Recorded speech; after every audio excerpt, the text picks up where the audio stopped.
الحمد لله رب العالمين.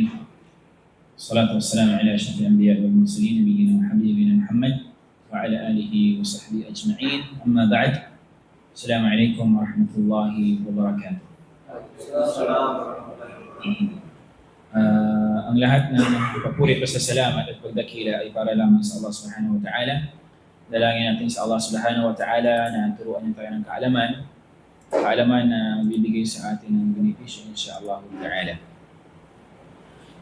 Ayuha al-ikhwatul kiram, nag-start na tayo dito sa tatlong saligan ng karaan, ang first session natin, alhamdulillah. Bago tayo mag-proceed sa panibagong karugtong nito insyaAllah, ay magbalik tanaw tayo. Okay? Magbalik tanaw. Review tayo sa nakuha natin. So, sinabi natin na ang tatlong saligan, salat o usul, ano ang tinutukoy dito? Ito yung tatlong katanungan sa saan itatanong? Sa libingan. Sigurado kayo? 100%. Tama. Okay? Ano ang katanungan ito? Ano ito? Ano ang inyong? Ano? Lala. Hindi yun tama na sabihin ano ang Panginoon. Sino ang inyong? Aywa? Aywa na rabbuka. Ano ba? Okay? Ano ang iyong reliyon at sino ang iyong propeta? Tama? So yan, sabi ng ibang mga ulama, meron pa rin ibang mga katanungan. Pero yan yung sabi. Okay? So, kulna, sa salat na usul na ito, napapalog dito yung apat na usapin. Okay? Na dapat malaman ng isang mananampalataya. Ano ito? Al-ilm. Al-ilm. Nagkaroon ng kaalaman. Ma'rifatullah wa ma'rifatu dinihi. Okay? Yan. Pangalawa, pag sa buhay nito, al-amalu bihi. Pangatlo, pag-aanyaya tungo rito at da'watu ilay. At yung pang-apat, yung pagsabar. Ibig sabihin nun, yung pagtimpi mo sa mga pinsala o mga pagsubok na binigay sa iyo ng Allah Subhanahu wa Ta'ala. At yung apat na usapin na ito, ano ang kanyang katibayan? Surat Al-Asr. Okay? So yung kabuuan nun, ito yung tinatalakay doon. Okay? So, intindihan natin? Tama. So, kailangan i-review natin para mas tumatak sa atin. Para pagdating ng exam, meron tayong masagot, insyaAllah. Diba? Tama. So, yung tatlong usapin din, binanggit natin na napapalog din dito. Okay, yung una, ang Allah ay nilikha niya tayo at biniyayaan at hindi niya tayo pinabayaan. Pangalawa, ang Allah ay hindi nalulugod sa sinumang nagtambal sa pagsamba sa Kanya. Pangatlo, hindi natin pwedeng kampihan yung mga sumalungat sa Allah kahit pa sila ay ating mga kamag-anak. Tama? So yan, yung tatlong usapin. Unang-una, ang Allah ay biniyaya niya tayo at hindi niya tayo pinabayaan. Pangalawa, ang Allah ay hindi nalulugod sa sinumang nagtambal sa Kanya. Pangatlo, ang Allah, hindi natin pwedeng kampihan kung sino man ang sumalungat sa Allah Subhanahu wa Ta'ala kahit pa sila ay ating mga kamag-anak. Okay? Okay.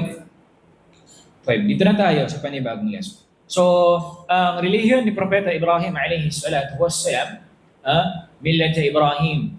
Okay? Ang relihiyon na dala-dala ni Propeta Ibrahim alayhi salatu wassalam, which is ang Islam, ito ay matuwid. No? Matuwid ito dahil ito ay relihiyon na ibinigay ng Allah Subhanahu wa Ta'ala. Okay?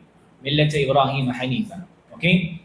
Ito ay ang pagsamba mo sa Allah ng nag-iisa, taus-puso sa kanyang relihiyon, kung kaya't inutusan ng lahat ng tao na sa pagsamba sa kanya. Okay? So, ang relihiyon na meron si Ibrahim, ito ang relihiyon na meron tayo.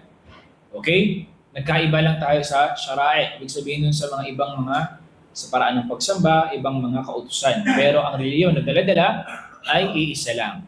Okay? So, inutusan tayo ng Allah Subhanahu wa Ta'ala na sambahin.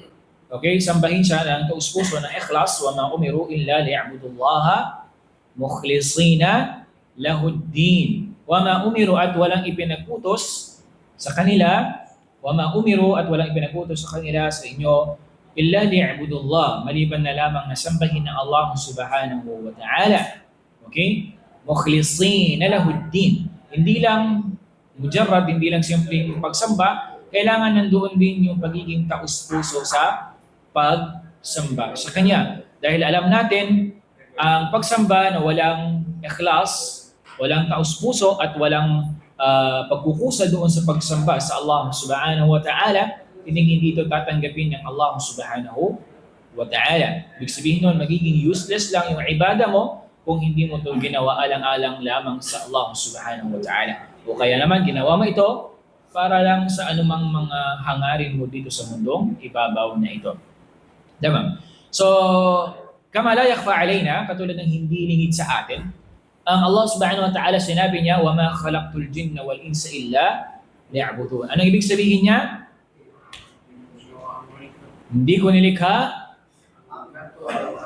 engkanto at mga tao, maliban na lamang na ako ay kanilang sambahin. Ito yung pinaka-gharad. Ito yung pinaka-hadaf ng Allah, okay? Na kung bakit niya tayo nilikha ay para lamang na siya ay sambahin. At tandaan natin, hindi kailanman makakabawas sa kapangyarihan ng Allah subhanahu wa ta'ala, pagka-Panginoon ng Allah subhanahu wa ta'ala, kapag hindi natin siya sinamba. Okay? Hindi yun makakabawas sa la yanqusu min mulkihi shay. Hindi yun mababawasan yung pagka-Panginoon ng Allah, yung kaharian na meron ng Allah subhanahu wa ta'ala. Okay? Hindi yun kawalan sa Allah subhanahu wa ta'ala kung hindi mo siya sasambahin. Ikaw ang mawawalan. Ikaw ang mawawalan kung hindi mo sasambahin ng Allah subhanahu wa ta'ala. Tayyib? So, dito, hindi ibig sabihin na mamumuhay tayo dito sa mundo na lahat ay pagsamba na lang. La. Ang Islam, ang Allah subhanahu wa ta'ala, mismo binanggit niya sa banalhating Quran, na kailangan nandoon yung balance. Pagtimbang, yung dunyawi at ukhrawi, yung pangmakamundo at pangkabilang buhay. Sino nakakaalam ng dalil na iyon? Wabtaghi fima. Wala nakakaalam? Wala. وابتغ فيما آتاك الله الدار الآخرة ولا تنس نصيبك من الدنيا. وابتغ فيما آتاك الله. Hanapin mo kung ano yung pinagkaloob sa iyo ng Allah sa mundong ibabaw na ito. Wala tansa nasibaka min ad-dunya. Sa kabilang buhay, at pero wag mong kalilimutan na meron pang nakabudget dito sa iyo sa mundong ibabaw na ito. Hanapin mo kung ano yung mga binadget sa iyo ng Allah para sa kabilang buhay, pero sabi ng Allah, wala tansa nasibaka min ad-dunya. Huwag mong kalimutan na merong ding budget na ibinigay sa iyo ng Allah subhanahu wa ta'ala dito sa mundong ibabaw na ito. La yani, hindi ibig sabihin na inutusan tayo yung hadaf ng Allah sa pagkakalika sa atin ay ibadah na lang yung gagawin natin. Okay? Hindi tayo kabilang sa ibang mga grupo sa Islam na yung buhay nila kulluha li'ibada. Ibig sabihin nun, hindi na sila maghanap buhay, pamilya nila, pabayaan nila, mag-ibada na lang sila. Okay? So hindi yung turo ng Islam sa atin. Ang turo ng Islam sa atin is muwazana. Balance. Gumagawa ka ng pangmakamundo, dapat mo rin gawin yung pangkabilang buhay. Okay? Nag-gets po natin yun? Okay. So, ano yung pinakamalaking kautusan na inutos sa atin ng Allah? Ito ay ang pagsamba sa Kanya. Yung Tauhid. Okay? Tauhid. Ito ay ang kaisahan ng Allah sa Kanyang pagsamba. Anong ibig sabihin ng Tauhid? Kaisahan ng Allah sa pagsamba sa Kanya. Naintindihan natin? Oneness of Allah subhanahu wa ta'ala. Lagi itong tinuturo, Allah ay iisa lang, wala siyang kasama, walang katambal, wala siyang anak, wala siyang asawa. Okay? Dahil ang mga bagay na iyon ay nakakabawas sa pagka-Panginoon. Ang Allah, walang pangangailangan sa kanyang mga nilikha. Okay?